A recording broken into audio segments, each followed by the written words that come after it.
Hello students. आज हम जो टॉपिक पढ़ने वाले हैं वो है रूबी लेजर। रूबी लेजर एक तरह का सॉलिड लेजर है। It is a 3 energy level laser. जैसा हमने लेजर की प्रॉपर्टी में पढ़ा था कि हमें basically absorption, spontaneous emission, stimulated emission, metastable state, pumping और हमको चाहिए होता है हाईली इंटेंस कोहेरेंट लाइट जो जिसे हम कहते हैं लेजर। तो रूबी लेजर एक तरीके का सॉलिड लेजर है जिसमें हम रूबी क्रिस्टल का इस्तेमाल कर रहे हैं। Ruby crystal means Al2O3। तो यहाँ पर हम पहले इसका डायग्राम देखेंगे कि हम कैसे इसको बना रहे हैं। तो ये जो आप देख रहे हैं ये हमारी है क्वार्ट्ज की ट्यूब। इसके अंदर ये जो बना हुआ है ये है हेलिकल ट्यूब जिसके अंदर हमने जिनॉन गैस को भरा है। ठीक है, ये है हमारा रूबी का क्रिस्टल। अब यहाँ पर ये जो जैसे हमने ऑप्टिकल रेजोनेटर की वर्किंग पढ़ी थी, हम यहाँ पर ये बना रहे हैं परफेक्टली पॉलिश्ड साइड और ये है हमारी पार्शियली पॉलिश्ड साइड। अब क्योंकि हमने रूबी का क्रिस्टल लिया है तो हमें पता है कि क्रिस्टल के अंदर एटम्स का अरेंजमेंट रेगुलर पीरियोडिक अरेंजमेंट होता है। तो सबसे पहले हमें क्या करना है, एब्जॉर्प्शन कराना है। एब्जॉर्प्शन कराने के लिए हमें क्या करना पड़ेगा, पंपिंग करनी पड़ेगी, एक सफिशिएंट अमाउंट ऑफ एनर्जी देनी पड़ेगी सो दैट एटम जो है वो लोअर एनर्जी स्टेट से हायर एनर्जी स्टेट में चला जाए। तो इसके लिए हमने इस फ्लैश ट्यूब के अंदर हमने भरा है क्या, जिनॉन की गैस। जिनॉन गैस क्या होती है, आपकी इनर्ट गैस है, वो किसी के साथ रिएक्ट नहीं करेगी और हमें उतनी सफिशिएंट अमाउंट ऑफ एनर्जी देगी जिससे कि हमारा एटम लोअर एनर्जी स्टेट से हायर एनर्जी स्टेट में चला जाए। अब सबसे इंपॉर्टेंट चीज है कि जो हमने क्रिस्टल लिया है रूबी का वो है Al2O3। इसके अंदर हम डोपिंग करते हैं 0.05% ऑफ क्रोमियम आयन। ठीक है, जैसे हमें मालूम है कि एल्यूमिनियम के ऊपर क्या होते हैं, +3 चार्ज होते हैं और क्रोमियम के ऊपर भी +3 चार्ज है। तो क्या करेगा, एल्यूमिनियम को क्रोमियम डिस्प्लेस करेगा and it will form a chromium oxide और उसी के अंदर हमें ये मेटास्टेबल स्टेट जो सबसे इंपॉर्टेंट चीज है ना पॉपुलेशन इनोवेशन अचीव करने के लिए, वो हमको मिल जाएगी। ठीक है, अब स्टार्ट कैसे होगा, जब आपने xenon power supply the remaining, आपने इस जिनॉन फ्लैश ट्यूब को आप देख रहे होंगे यहाँ पे डायग्राम में, पावर सप्लाई से कनेक्ट किया। यहाँ पे हम लिक्विड की सप्लाई करते हैं so that it will maintain the temperature.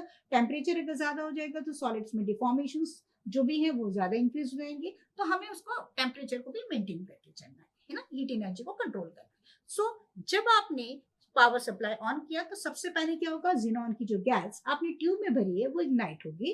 ठीक है, इस तरीके की पंपिंग, हम डायरेक्टली सॉलिड को पंप नहीं कर रहे हैं, सॉलिड के एटम को पंप नहीं कर रहे हैं, तो हम क्या कर रहे हैं, पंपिंग कौन सी यूज कर रहे हैं हम यहाँ पे, ऑप्टिकल पंपिंग। सो पहला हमारा स्टेप ये क्या है, 3 एनर्जी लेवल लेजर।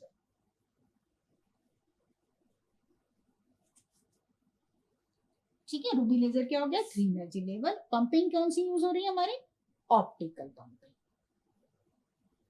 ठीक है, आप जैसे ही आपने इसको इग्नाइट किया तो ये एक तरह से स्पाइरल अरेंजमेंट है। तो यहाँ पे जितने भी एटम्स होंगे उसके ऊपर फोटोन पड़ेगा और धीरे धीरे क्या होगा, जैसा हमने ऑप्टिकल रेजोनेटर की वर्किंग में पढ़ा हुआ है कि आपके फोटोन ज्यादा से ज्यादा मात्रा में इमिट आउट होंगे और एक पर्टिकुलर डायरेक्शन में फोटोन ट्रैवल करेंगे जस्ट लाइक एन ऑसिलेटर, और हमें एक पर्टिकुलर डायरेक्शन में जब सारे फोटोन्स एक साथ बाहर निकलेंगे तो यहाँ से क्या होगा, लेजर लाइट निकलेगी।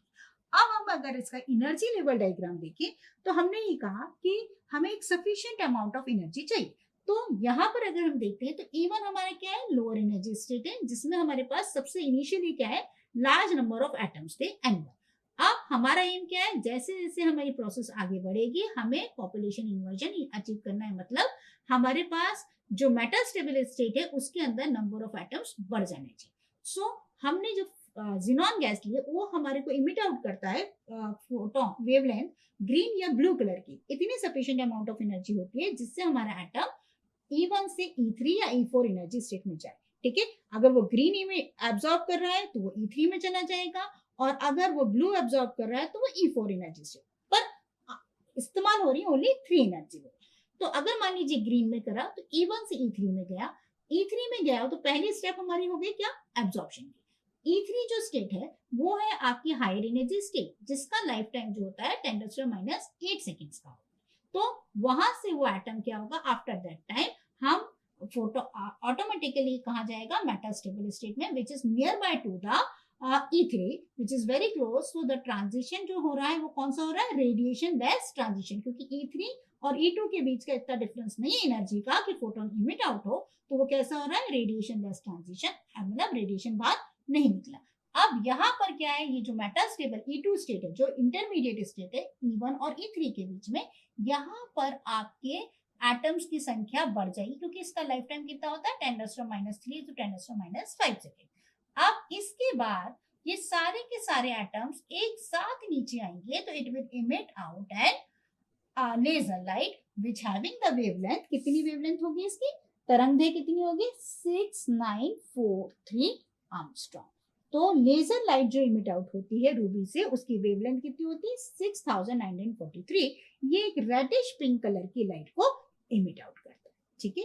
अब सबसे इंपॉर्टेंट चीज है, लेजर जो यहाँ से इमिट आउट हो रही है वो कंटिन्यूअस नहीं है, मतलब हमेशा चलती नहीं रहेगी, थोड़ी देर आएगी फिर रुकेगी, मतलब पल्स जैसी है। तो ये कैसा लेजर है, ये है pulsating laser, pulse laser. It is not a continuous laser, that is also a main drawback.